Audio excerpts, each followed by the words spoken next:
Olá pessoal, tudo bom? Sou o professor Nelson e vim aqui fazer a nossa revisão do primeiro ano do Colégio Ideal. Bom, gente, aconteceram uma série de problemas comigo, né? Eu fiquei doente, muito doente. Pode ser verdade, ainda estou um pouco doente, tá? Então dá para ver aqui te perceber pela voz. Eu não estou, digamos assim, 100%, né? Então a gente pode dizer, na verdade, que foi uma virose que eu peguei que me deixou praticamente uma semana de cama. Fiquei muito mal mesmo. E agora que eu estou me recuperando, eu estou com minha voz, né, tá se recuperando agora, porque durante a semana eu praticamente fiquei sem voz. Praticamente agora que eu estou falando. Mas eu havia prometido para vocês fazer essa revisão, então aqui, meio que no sacrifício, mas vou fazer essa revisão para vocês, tá bom? Então, gente, vamos começar então. Mas desde já, agradeço pela atenção, pela compreensão, tá? E mais uma vez também peço para quem estiver interessado, por favor, se inscreva no meu canal. Você vai ajudar muito o tio Nelson, tá bom? Então vamos lá, gente. A nossa revisão do primeiro ano, tá? Do material poliedro de vocês. Deixa eu falar do terceiro capítulo e do quarto. O primeiro é sobre religião, tá? E assim, o tema religião está falando de uma estrutura de caráter social. A religião, na verdade, ela tem três aspectos que são fundamentais. O primeiro deles é o mito. Toda religião tem que ter um mito. Mito é a história. É uma história que ela é contada, normalmente de caráter, tem um sentido oral. E o mito, ele visa explicar a origem de alguma coisa, do universo, do homem, das coisas. Como não existia, por exemplo, a ciência para explicar a origem das coisas no passado, então a mitologia vem com esse propósito. Deve ter uma mitologia, onde você vai ter uma estrutura ali de deuses, né, de seres sobrenaturais. Você lembrar, por exemplo, vamos pegar aqui o caso de deuses que têm uma personalidade da sociedade. Por exemplo, na religião, na mitologia nórdica, nós temos as valquírias, deusas aladas, que recolhem os guerreiros tombados no campo de batalha. As valquírias são deusas guerreiras. Por quê? Porque a sociedade na qual esse mito foi criado é guerreira, era uma sociedade guerreira, que era o caso dos vikings, o caso das sociedades nórdicas do passado. Estou falando de 5.000 anos atrás, 4.000 anos atrás, onde eram povos guerreiros. Então vai criar o quê? Mitos, seres com uma mesma tendência, também guerreira. Tá? Então você tem a mitologia, você tem o mito, o rito. Ritual é a prática. Então o ritual está ligado que a um cerimonial, né? O ritual da alimentação. Algumas religiões ritualizam os alimentos. Por exemplo, você não pode comer determinado alimento. No caso dos judeus e muçulmanos que não podem comer carne de porco. Então você tem algumas religiões onde existe a ideia da ritualização, quer dizer, a pessoa segue um modelo, né, um padrão, uma cerimônia. Né? Por exemplo, o batismo é um ritual. O batismo das crianças, o batismo dos adultos, na igreja, as cristãs, são ritualizações, são práticas. Tá? E existe o dogma. Dogma, gente, é uma lei inquestionável. É uma lei que tu não pode questionar. Ela existe em qualquer religião e tu tem que aceitar. Então, se numa religião cristã tu tem lá, Jesus de Nazaré é filho de Deus, tu não pode chegar e ficar questionando, será que ele é? Será que ele era mesmo? Não tem essa. Ele é, pronto, acabou. É um dogma. Né? Tu tem que aceitar.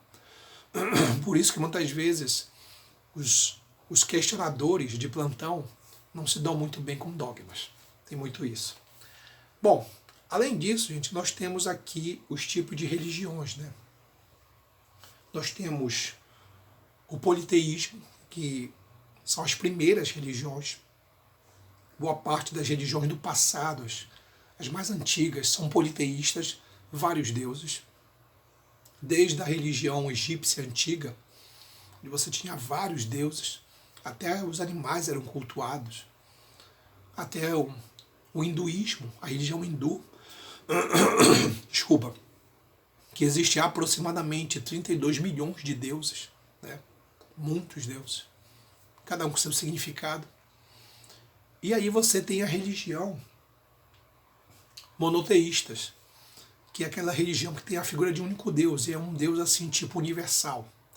Então, o único Deus, no caso dos hebreus, que são uma das primeiras religiões, civilizações a ter essa ideia da figura de um único Deus.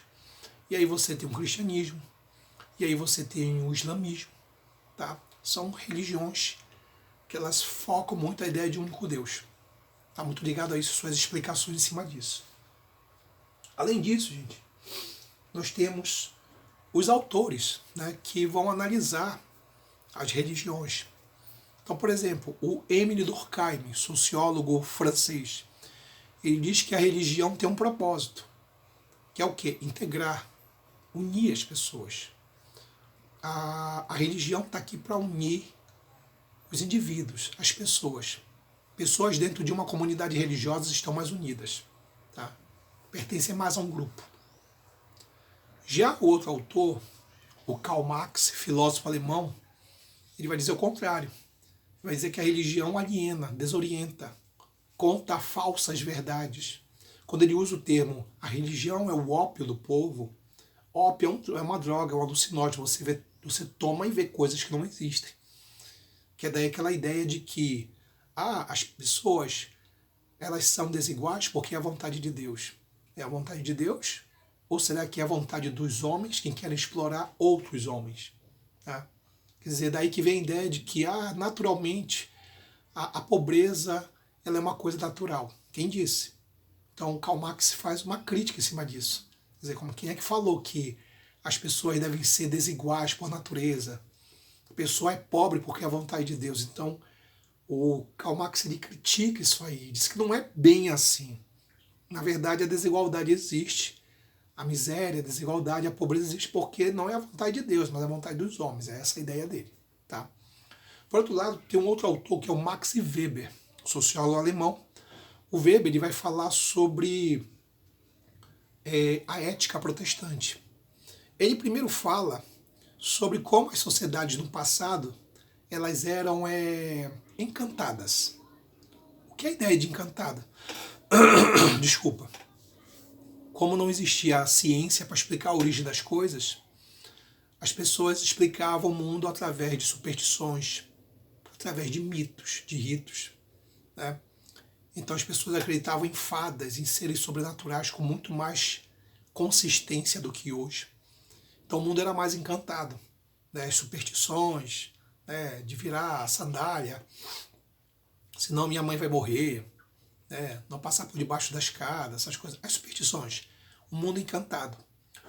Aí ele vai falar que a modernidade nós temos o desencantamento do mundo. O que é um mundo desencantado? É um mundo onde as pessoas acreditam menos em superstições e tradições.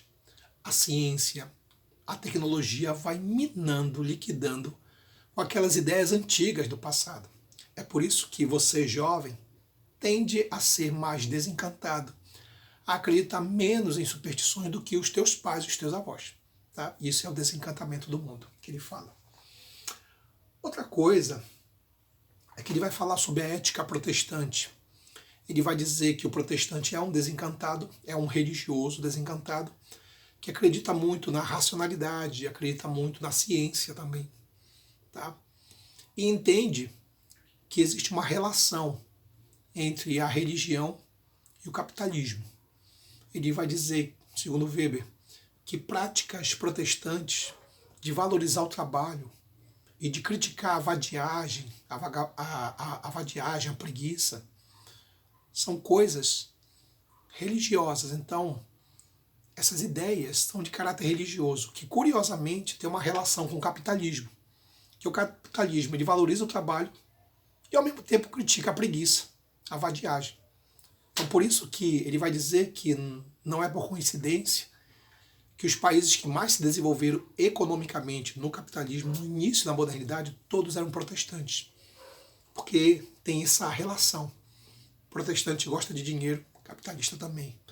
Protestante gosta de trabalho, capitalista também. A diferença é que o protestante ele trabalha para glorificar Deus. O capitalista tem outros fins, tá? E uma última coisa é que ele vai falar sobre o dogma calvinista, do protestantismo calvinista, em que existe lá a predestinação divina, que é o quê? É uma ideia calvinista, da igreja calvinista, de que algumas pessoas, que nós nascemos desiguais. Então alguns já nasceram para ser condenados por Deus e outros para serem salvos. Tá? Então a ideia é de que nós somos desiguais, mas e teremos destinos diferentes também. Né? Então a ideia é de que alguns indivíduos vão nascer salvos ou condenados. Quem vai definir isso é Deus. Então a ideia aqui do protestantismo, na predestinação divina, é basicamente falar da desigualdade dos homens, porque Deus faz essa relação, diria assim, esse foco. Beleza? Vamos lá.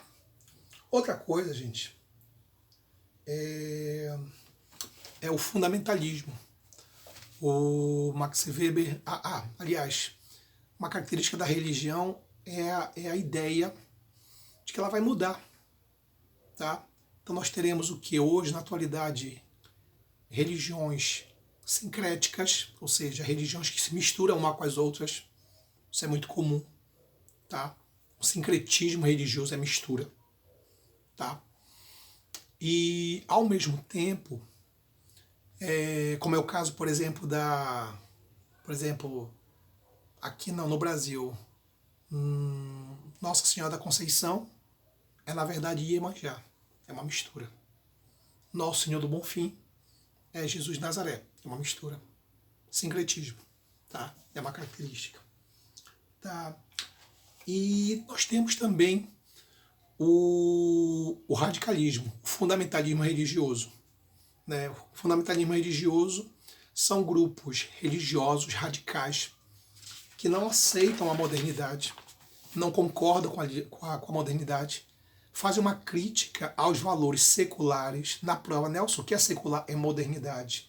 Então, os fundamentalistas religiosos criticam a modernidade, o secularismo, tá? E fazem uma crítica ferrenha, desde o Talibã até grupos cristãos religiosos fundamentalistas, que são intolerantes, principalmente contra outras religiões. E, finalmente, gente, o capítulo 4, que fala sobre família e instituição. Família, no seu modelo geral, ele é patriarcal. Patriarcal vem de pátria familiar, e pai de família, chefe de família. A ideia de que o homem é mais importante do que a mulher, provedor da casa, é uma ideia machista. Nós temos a família extensa, que é aquela família grande com muitos filhos, tá? Típico das sociedades antigas, feudais e camponesas, tá? Uma sociedade, precisava ter muitos filhos para ter muitos braços para trabalhar na terra, tá? Então a ideia aqui de ter muitos filhos era poder ter muita gente para trabalhar para a família extensa. Quando as pessoas migram do campo, vão para a cidade, a família muda, sai de extensa e vira nuclear. É uma família menor, com menos filhos, tá? Tem laços consanguíneos, mas o número de filhos, em vez de você vai ter 15 filhos, agora você vai ter 4, tá? É a família nuclear. E aí você vai ter uma outra família, que é agora a moderna, a família gay, família dos padrastos, das madrastas, família da mãe solteira, do pai solteiro. É uma família onde o número de filhos é menor. E essa ideia do lado consanguíneo, por exemplo, assim, filho é alguém que tem o mesmo sangue. Isso agora não é regra.